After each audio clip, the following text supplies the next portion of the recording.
महाभारत के युद्ध से पहले जब दोनों सेनाएं आमने सामने खड़ी थी, उस समय अर्जुन एक दुविधा में पड़ गए थे कि वो अपने पितामह भीष्म, जिन्होंने अर्जुन को बचपन में अपनी गोद में खिलाया है, गुरु द्रोणाचार्य, जिन्होंने अर्जुन को सारी शिक्षा दी और धनुर्विद्या भी सिखाई, और कौरव, जो उनके ही भाई थे, जिनके साथ वो बड़े हुए थे, इन सब के खिलाफ वो युद्ध कैसे करें। अर्जुन श्री कृष्ण से कहते हैं कि इससे अच्छा तो ये होगा कि वो युद्ध ही ना करे और खुद ही अपनी पराजय स्वीकार कर ले। और अर्जुन को इस दुविधा से बाहर निकालने के लिए श्री कृष्ण ने अर्जुन के साथ एक डिस्कशन किया था और अर्जुन के सारे सवालों के जवाब दिए और अर्जुन का कंफ्यूजन दूर कर दिया। अर्जुन और श्री कृष्ण का डिस्कशन भगवत गीता में लिखा है। इस वीडियो में मैं आपको भगवत गीता की नॉलेज को शॉर्ट में बताऊंगा और अर्जुन और श्री कृष्ण के बीच हुआ पूरा डिस्कशन जानने के लिए आप भगवत गीता को पढ़ सकते हैं। भगवत गीता की समरी को सुनने से पहले अगर आप इस चैनल पर नए हैं तो सबसे पहले सब्सक्राइब बटन पर क्लिक करके बेल आइकन को भी प्रेस कर दीजिए, जिससे आपको मेरी नई वीडियो का नोटिफिकेशन मिल जाएगा।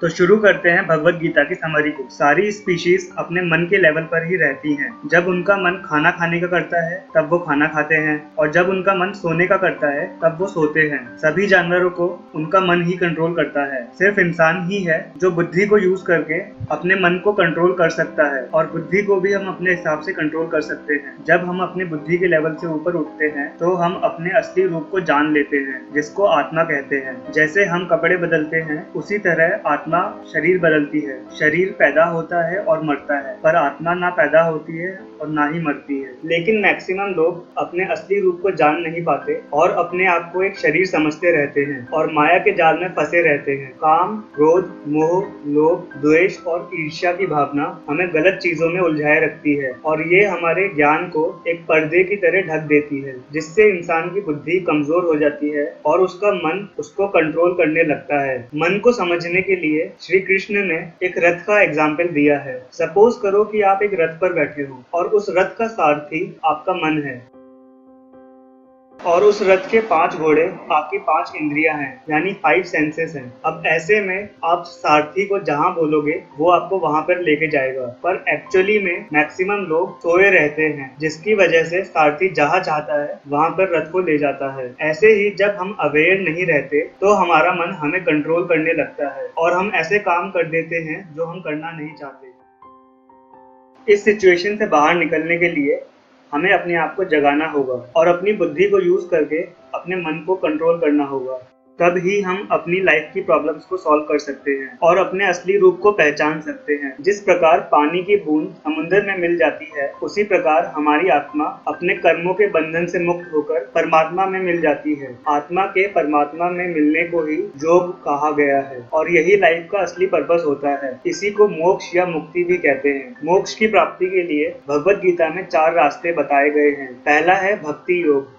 इसमें मनुष्य भगवान की भक्ति करता है, उनकी पूजा करता है, जैसे मीरा ने श्री कृष्ण की भक्ति करी थी। ये डिपेंड करता है मनुष्य की आस्था और विश्वास पर। दूसरा होता है ज्ञान योग, मीन्स पाथ ऑफ नॉलेज। इसमें मनुष्य अपनी बुद्धि और समझ से ज्ञान अर्जित करता है। साइंटिस्ट भी ज्ञान योग के पाथ को ही फॉलो कर रहे हैं। तीसरा होता है कर्म योग। ये डिपेंड करता है कि हम अपनी लाइफ में किस तरह के कर्म करते हैं। बिना किसी लालच के दूसरों के भले के लिए किया गया कर्म ही हमें मोक्ष की ओर ले जा सकता है। कर्म करते समय हमें फल की चिंता नहीं करनी चाहिए, क्योंकि फल तो हमारे हाथ में है ही नहीं। हमारे हाथ में तो सिर्फ हमारा कर्म है, इसलिए सिर्फ कर्म पर ध्यान देना चाहिए, बाकी सब परमात्मा पर छोड़ देना चाहिए। चौथा होता है राजयोग। ये ध्यान का मार्ग है। इसमें ध्यान लगाकर अपने मन को कंट्रोल करके मेडिटेशन करना होता है। मेडिटेशन के ऊपर मैंने एक और वीडियो बनाई है, जिसकी लिंक आपको डिस्क्रिप्शन में मिल जाएगी। उस वीडियो में मैंने मेडिटेशन करने के इजी मेथड्स बताए हैं जो आपको काफी हेल्प करेंगे, तो उस वीडियो को भी जरूर देखना। इन 4 तरह के योग के अलावा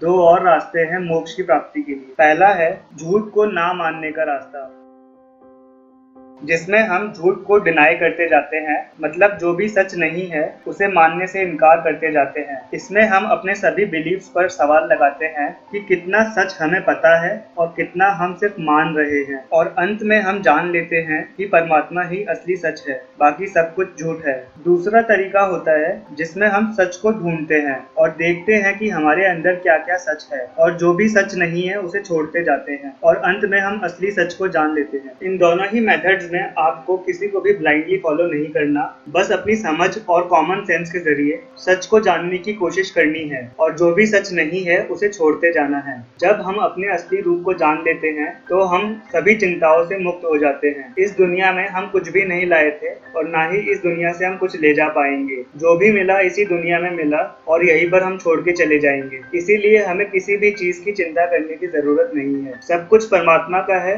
और हमें सब कुछ परमात्मा पर ही छोड़ देना चाहिए। हमें सिर्फ अपने कर्म पर ध्यान देना चाहिए, क्योंकि हमारा कर्म ही हमारे कंट्रोल में होता है। ये सारी बातें भगवत गीता में बहुत डिटेल में एक्सप्लेन की गई हैं और इसके अलावा भगवत गीता में ऐसी बहुत सारी बातें हैं जो आपको लाइफ में डिसीजन लेने में हेल्प करेंगी। तो अगर आप अपनी लाइफ को इम्प्रूव करना चाहते हो तो भगवत गीता को जरूर पढ़ो। ये सिर्फ एक रिलीजियस बुक नहीं है, बल्कि इसमें आपको बहुत सारी नॉलेज और विजडम भी मिलेगा। होप ये वीडियो आपको पसंद आई हो। अगर आपको ये वीडियो काम की लगी तो इसे अपने फ्रेंड्स के साथ शेयर करिए ताकि ये वीडियो और भी लोगों के काम आ सके। और मुझे अप्रिशिएट करने के लिए इस वीडियो को लाइक जरूर करिए और इस चैनल को सब्सक्राइब करके बेल आइकन पर जरूर क्लिक करिए ताकि आपको मेरी नेक्स्ट वीडियो का नोटिफिकेशन मिल जाए। So see you in the next video. Till then, bye bye.